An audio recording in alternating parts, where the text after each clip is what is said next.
الحمد لله رب العالمين والصلاة والسلام على أشرف الأنبياء والمرسلين وعلى آله وصحبه ومن تبعهم بإحسان إلى يوم الدين أما بعد. محترم حضرات و خواتین، اللہ تبارک و تعالی ہم تمام لوگوں کے دعاؤں کو قبول فرمائے اور جو کچھ بیماریاں، مصیبتیں، بلا اور وبا کی شکل میں لوگ جھیل رہے ہیں، اللہ تبارک و تعالی اس سے مخلوق کو نجات دے، آمین. دلوں کے اعمال کے سلسلے میں آج ہمارے ساتھ گفتگو ہے صعوبۃ الاخلاص، یعنی اخلاص پیدا کرنا. اپنے اعمال میں، اقوال میں آدمی جو کچھ بھی عمل کرتا ہے، جو کچھ بھی ذکر کرتا ہے، اس میں مخلص ہونا بہت مشکل ہے، بہت مشکل ہے. اس کے لیے آدمی کو بہت محنت کرنی پڑتی ہے، جد و جہد کرنی پڑتی ہے اور عظیم مجاہدہ کرنا پڑتا ہے. اور اس کی دل میں جو خیالات پیدا ہوتے ہیں، اس کی حرکات میں جو غلط ارادے پیدا ہوتے ہیں، ان سب کے لیے، اور جو کچھ دلوں میں جو ارادے آتے ہیں ان سب کو کنٹرول کرنا پڑتا ہے، یہاں تک کہ اس کے اندر اخلاص پیدا ہو. آپ نے علماء کرام سے تقریروں میں، وعظوں میں اویس القرنی رحمہ اللہ کا نام سنا ہوگا. اویس القرنی رحمہ اللہ یہ بڑے متقی تھے، زاہد تھے. آپ کا شمار کبار تابعین اور نیک اولیاء میں ہوتا ہے. آپ نے عہد نبوی پایا ہے، لیکن آپ کی ملاقات اللہ کے نبی صلی اللہ علیہ وسلم سے نہیں ہو سکی. آپ اپنی ماں کا بڑا خیال کرتے تھے، ماں کی خدمت کرتے تھے. ماں کی خدمت کی وجہ سے سفر نہیں کر سکے اور اللہ کے نبی صلی اللہ علیہ وسلم سے ملاقات نہیں کر سکے. اویس قرنی رحمہ اللہ تابعی ہیں، صحابی نہیں ہیں. آپ کی پیدائش اور پرورش یمن میں ہوئی. آپ کے بارے میں امام ذہبی رحمہ اللہ سیر اعلام النبلاء میں کہتے ہیں، آپ بڑے متقی اور زاہد تھے. اپنے وقت میں تابعین کے سربراہ تھے. آپ کا شمار متقی اولیاء اللہ اور اللہ کے مخلص بندوں میں ہوتا تھا. امام نووی رحمہ اللہ نے شرح صحیح مسلم میں آپ کے فضائل میں ایک باب قائم کیا ہے. اس کے تحت امام مسلم کی روایت کردہ احادیث میں سے ایک حدیث بھی میں آپ کے سامنے سناتا ہوں. اسیر بن جابر کہتے ہیں، جب بھی یمن کے حلیف قبائل عمر رضی اللہ تعالیٰ عنہ کے پاس آتے، امیر المؤمنین عمر رضی اللہ تعالیٰ عنہ کے پاس آتے، تو حضرت عمر ان سے دریافت کرتے، پوچھتے کہ تم یمن سے آ رہے ہو، کیا تم میں اویس بن عامر ہے، مطلب اویس قرنی ہیں؟ ایک دن اویس بن عامر کو پا ہی لیا. بڑی جد و جہد سے حضرت عمر رضی اللہ تعالیٰ عنہ نے حضرت اویس قرنی کو پا لیا.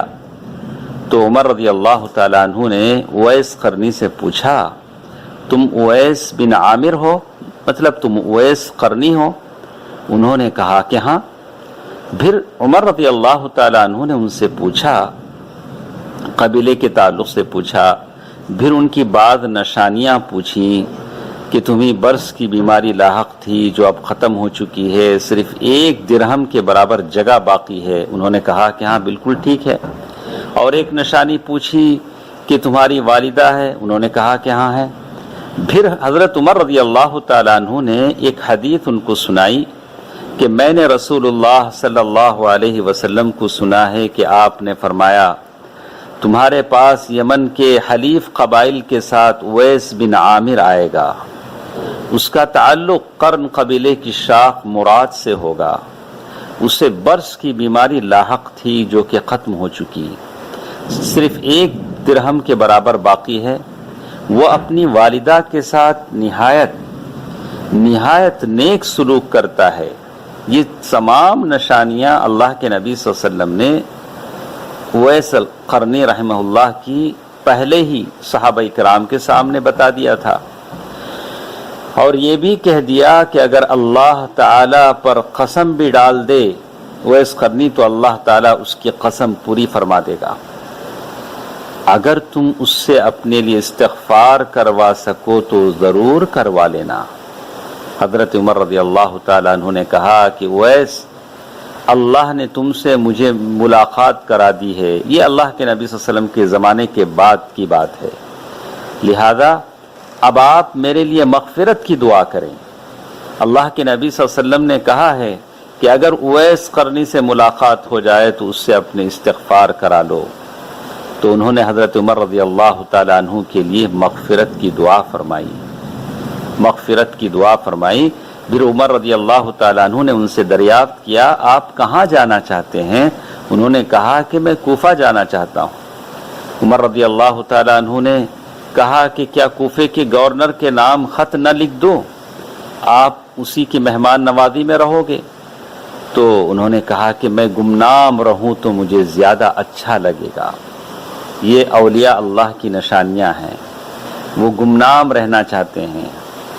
تو میں نے اویس قرنی رحمہ اللہ کا ذکر میں نے آپ کے سامنے اس لیے کیا کہ ایسے نیک، زاہد، عابد، مخلص انسان اویس قرنی وہ اپنے بارے میں کہتے ہیں کہ اذا قمت فادع اللہ، جب بھی تم نیند سے بیدار ہو یا نماز کے لیے کھڑے ہو تو اللہ کے لیے اللہ سے دعا کرو کہ اللہ تمہارے دل کی اصلاح کر دے، تمہاری نیت کی اصلاح کر دے، تمہارا دل اچھا بنا دے، تمہاری نیت اچھی بنا دے۔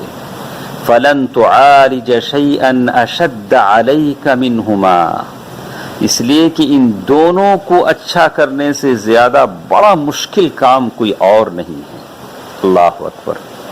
اسی کی اچھا بنانے کی فکر میں ہم یہ کتاب کی بعض عبارتیں آپ کے سامنے روزانہ رکھ رہے ہیں، غور سے سنیے، خود عمل کرنے کی کوشش کیجیے، اپنی ساری جد و جہد لگائیے، کوشش لگائیے دل کو اچھا بنانے میں، نیت کو اچھا بنانے میں، ورنہ ہماری ظاہری شکل و صورتیں، ظاہری یہ لباس کوئی فائدہ نہیں دے گا۔ اور اپنے دوست و احباب کو بھی یہ پیغام بھیجتے رہیے تاکہ وہ بھی ان باتوں سے فائدہ اٹھائیں۔ اسی کے تعلق سے کچھ باتیں ہیں انشاءاللہ کل کے درس میں ہمارے ساتھ رہیں گی۔ اللہ تبارک و تعالی ان دونوں کی اصلاح کی توفیق ہمیں دے۔ اویس القرنی رحمہ اللہ نے یہ بات کہی، جب بھی تمہیں موقع ملے اللہ کے بارگاہ میں ٹھہرو، اللہ کے سامنے ٹھہرو، تو ان دونوں کی اصلاح پر توجہ دو۔